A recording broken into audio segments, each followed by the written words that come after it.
નમસ્કાર, હું છું ગાગડેકર દેવીલા અને મેં અભ્યાસ કર્યો છે BA બીએડ GLS યુનિવર્સિટીમાંથી. હું મારી દાદી, મારી બંને ફઈ અને એમના છોકરાઓ એટલે કે મારા ભાઈ બહેન સાથે રહું છું. અને આ મારો નાનકડો પરિવાર છે. મેં 6 મહિના સુધી પ્રાઇવેટ સ્કૂલમાં જોબ કરેલી છે અને એના પછી મારા ફઈને બ્રેસ્ટ કેન્સર થયું હતું. એના પછી મેં જોબ છોડી દીધી અને મેડિકલ ઇશ્યુના કારણે મેં જોબ છોડેલી છે. મારા ફઈને બ્રેસ્ટ કેન્સર થયું ત્યાર પછી એમના જ્યારે હેરફોલ થઈ ગયા હતા એના પછી મારે પર વિચાર કર્યો કે મારે હેર ડોનેટ કરવા જોઈએ, બીજાની મદદ કરવી જોઈએ અને એના માટે મેં મારા હેર ડોનેટ કર્યા છે. હેર ડોનેટ કરવા માટે મેં ગૂગલ પેજ ઉપર જ્યારે સર્ચ માર્યો હતો ત્યારે મને બાળ બ્યુટી ઇન્ડિયાનું પેજ મળ્યું હતું.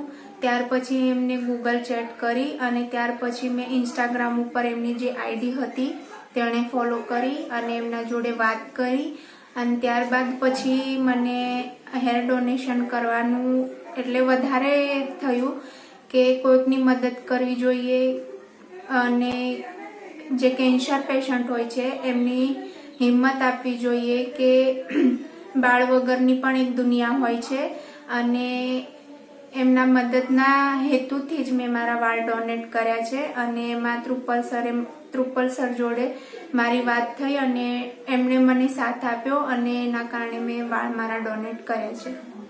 જ્યારે મેં મારા વાળ ડોનેટ કરવાનું હતું ત્યારે સૌથી પહેલાં તો મેં મારા પરિવારને જાણ કરી હતી કે મારે વાળ ડોનેટ કરવા છે. ત્યારે મારા પરિવારે મારા સાથે પૂરો સાથ જ આપ્યો છે અને હેર ડોનેટ કર્યા પછી આજુબાજુ કે સમાજના જે લોકો હતા જેણે મને જોઈ હેર ડોનેટ કર્યા પછી એમણે મને પૂછ્યું ને મેં એમને બધી એ વાત કરી કે મેં વાળ ડોનેટ કર્યા છે કેન્સર પેશન્ટના લોકોને.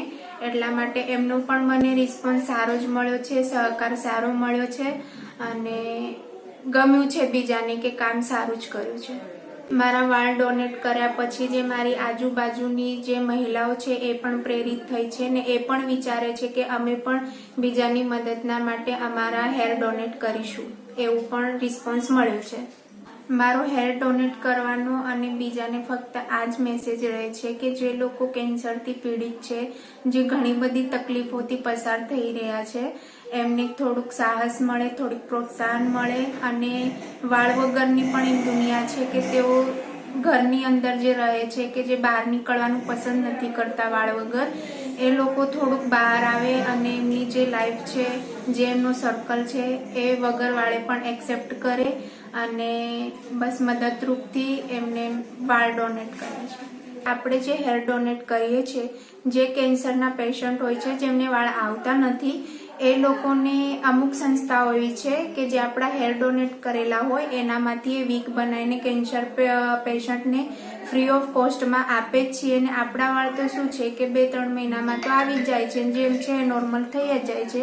પણ જે કેન્સરના પેશન્ટ હોય છે તેમને આપણા વાળમાંથી પણ કંઈક વીક બનાવીને એમને વાળ મળે અને એમનું કંઈક નવું જ એક્સપિરિયન્સ થાય એના માટે હેર ડોનેટ કરવા જ જોઈએ.